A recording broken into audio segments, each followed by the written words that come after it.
ये आप विषय एक में। बार अपना हाँ, टाइटल भी बता के आगे ऐसा है, मेरा रिसर्च का जो टाइटल है ना, वो ये है कि जैन दर्शन में लेशिया और योग से व्यक्तित्व विकास और समीक्षात्मक अध्ययन, मतलब डॉट करके। तो जो मेरा रिसर्च पेपर पब्लिश होगा, तो वो उसका नाम है जैनागम में लेशिया का स्वरूप। आवाज आ रही है क्लियर? हाँ जी, जी आ रही है, आपकी आवाज स्पष्ट हाँ आ जी, रही जी है। आ रही है, आ रही। हाँ जी, जो मेरा विषय है मतलब रिसर्च का, तो वो तो ये है कि जैन दर्शन में लेशिया और योग से व्यक्तित्व विकास, समीक्षात्मक अध्ययन। किंतु जो मेरा रिसर्च पेपर पब्लिश होगा ना, उसके लिए कॉन्फ्रेंस में अलग मैंने टाइटल किया है जैनागम में लेशिया का स्वरूप। अगली कैसे? हाँ, ये आ गई। अब जैनागम में लेशिया का स्वरूप जिस तरह से है ना, वैदिक परंपरा में वेदों का महत्व है, बौद्धों में त्रिपिटक का है, ईसाइयों में बाइबल का है, ऐसे ही पारसियों में अवेस्ता का है, मुस्लिमों में कुरान और शरीफ को मानते हैं।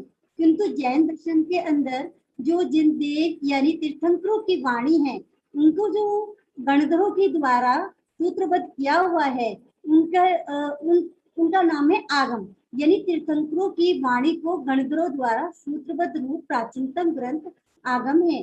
तो इसमें हमारे आचारांग सूत्र, भगवती सूत्र, प्रज्ञापना, उत्तराध्ययन, उसके ऊपर निरुक्ति, चूर्णी, टीकाएं, भाष्य आदि लिखा गया है।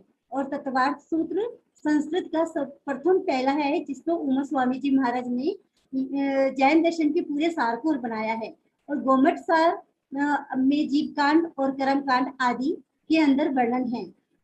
और आगमों में रहस्य में भावों की प्रासंगिकता, ये टाइटल जो है ना, तो आगम में क्या है, बहुत सारे रहस्य छिपे पड़े हैं।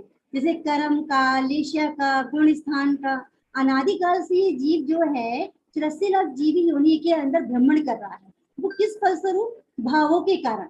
और वर्तमान कोरोना काल में तो संपूर्ण विश्व के सभी प्राणी शुभ अशुभ भावों के संक्रमण से जूझ रहे हैं, जिससे शारीरिक मानसिक रोगों से व्यक्ति अपने आत्म स्वरूप को भूल गया है।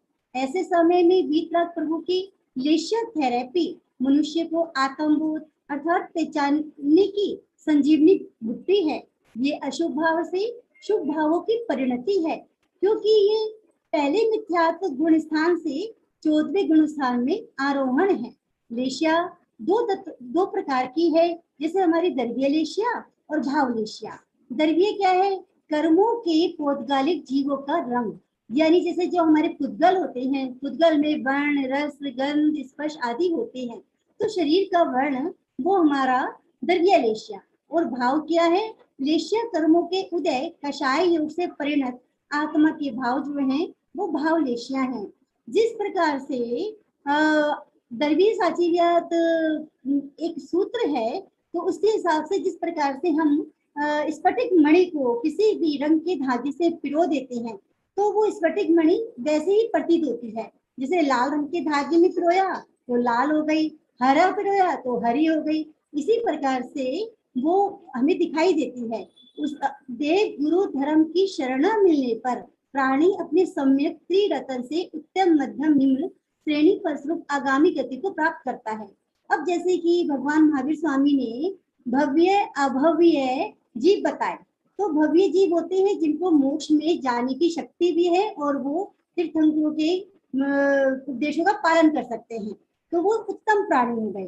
तो मध्यम है जो कि पूरी तरह से पूर्ण रूप से पालन नहीं कर सकते, किंतु वो 12 अनुव्रत वगैरह को धारण करते हुए गृहस्थ जीवन अनगार धर्म को आधार धर्म को का पालन करते हैं। और निम्न हो गए जो कि बिल्कुल भी इसी चीज का हम कह सकते हैं कि नास्तिक प्रवृत्ति वाले, कि अपना भी बुरा और दूसरों का भी बुरा, इस तरह से वो निम्न श्रेणी वाले हो गए। अब ये जो है हमारा आगम के अंदर मूल सूत्र के अंदर उत्तराध्ययन सूत्र में 34वें अध्ययन के अंदर 64 गाथाओं के रूप में लेशिया प्रकरण दिया गया है। तो लेशिया है क्या? यानी जो हमारी आत्मा को लिप्त कर दे, यानी हमारे कर्मों को, पुतलों को चिपका दे। तो एक व्यक्ति, 6 व्यक्ति घूमने के लिए निकले, तो वहां पर उनको बहुत तेज भूख लगी थी, तो उनकी अपनी अपनी प्रवृत्ति दिखाई गई है, जो ये आगम के अंदर वर्णन है। और हमें ये मतलब मंदिरों में भी ये चित्र प्राप्त होते हैं। जैसे कि कृष्ण लेशिया वाला, तो 6 लेशिया हो गई, कृष्ण लेशिया, नील लेशिया, कपोत लेशिया, तेजो लेशिया, पदम लेशिया और शुक्ल लेशिया। इन सबकी अपनी अपनी प्रवृत्ति है। तो 3 लेशियाएं हमारी अशुभ और 3 लेशियाएं हमारी शुभ है। जो कृष्ण लेशिया वाला जीव है वो ये कहते हैं मैं पूरा पेड़ उखाड़ दूं और उसके अंदर से मैं फल ले, तो इसकी प्रवृत्ति है पेड़ को पूरा नष्ट करने की। और जो नील लेशिया वाला है वो ये कहता है कि मोटे मोटे तनों को पूरा काट दे और उससे फल प्राप्त करें, और ये भी इससे काटने की प्रवृत्ति है। तीसरा वाला ये जो है हमारा कृष्ण नील कपोत, कपोत वाला, ये हमारा दिखा रहा है कि पेड़ की जो छोटी छोटी टहनी है उसको काट दे। तो तीनों की प्रवृत्ति क्या है? अधर्म, यानी अप्रशस्त। किंतु जो 3 है अलग वो है प्रशस्त लेशिया, जिसे हम कहते हैं धर्म लेशिया भी। तो तेजो पदम शुक्ल, तो तेज वाला कहता है कि उसको करने की जरूरत क्या है, जो गुच्छा है ना उसके अंदर फल लगे हुए हैं, पूरे गुच्छे को तोड़ लेते हैं। और ये पदम वाला कहता है कि नहीं नहीं, पके पके फल को तोड़ते हैं। वो छठे वाला कहता है कि नहीं, जो जमीन पे पड़े हुए फल है हम उनको ही ग्रहण करते हैं। तो हम हमें कहते हैं कि आज भी हम ये प्रवृत्ति देखने को प्राप्त होती है। कोई तो हिंसाकारी जीव है कि अपना भी भला करने के लिए जो दूसरे की जान चली जाए तो वो महापरिग्रह का आरंभ करता है। तो इसके अंदर शक्लेश्य के अंदर में दिखाया है वर्ण, रस, गंध, स्पर्श और लक्षण। तो लक्षण क्या है? जो कृष्ण लेशिया वाला जो होता है महापरिग्रही होता है, क्रोधी होता है, लोभी होता है, और उसका जो चेहरा जो होता है तमतमा जाता है। तो इस तरह से करते करते हमारे निम्न से उच्च श्रेणी आ जाती है शुक्ल लेशिया, जो कि वीतराग मुद्रा, ये वाला। तो हाँ जी, अब आता है हमारा उपसंहार। तो मैंने शॉर्टकट में करा है। तो उपसंहार क्या है हमारा? लेशिया हमारा क्या दिखाता है? लेशिया आगामी जीवन का टिकट, यानी मरण समय में जैसे हमारी लेशिया होगी ना वैसे ही हमारे भाव होंगे। लेशिया अशुभ प्रवृत्ति से शुभ प्रवृत्ति में गमन। लेशिया अस्वस्थ को स्वस्थ, क्योंकि आज मनुष्य क्या है? शारीरिक मानसिक प्रवृत्ति से दुखी है, परेशान है। अगर वो शुभ लेशिया में प्रवृत्ति करता है तो वो शारीरिक मानसिक से तो सुखी होगा ही और आध्यात्मिक सुख की भी प्राप्ति होगी। और लेशिया को बदलेंगे तो भाग्य अपने आप ही बदल जाएगा।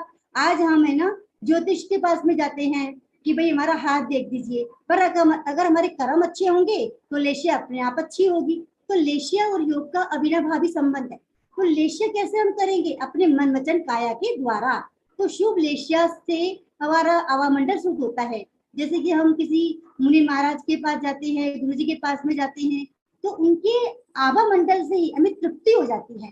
तो एक इसके अंदर कई ज्ञाता धर्म कथाओं के अंदर सूत्र दिए हुए हैं कि गंदे पानी को किस तरह से रासायनिक प्रक्रिया से शुद्ध किया। और तित्यरा में पसंदु, यानी जो भगवान की लेशिया है वो प्रशस्त है, जिनको देखते ही हमारे रोम रोम खिल जाता है। तो लेशिया रूपी इंजेक्शन चंड कोशी को भी भगवान महावीर के द्वारा दिए गए प्रतिबोध से उसने केवल ज्ञान को प्राप्त किया। तो आज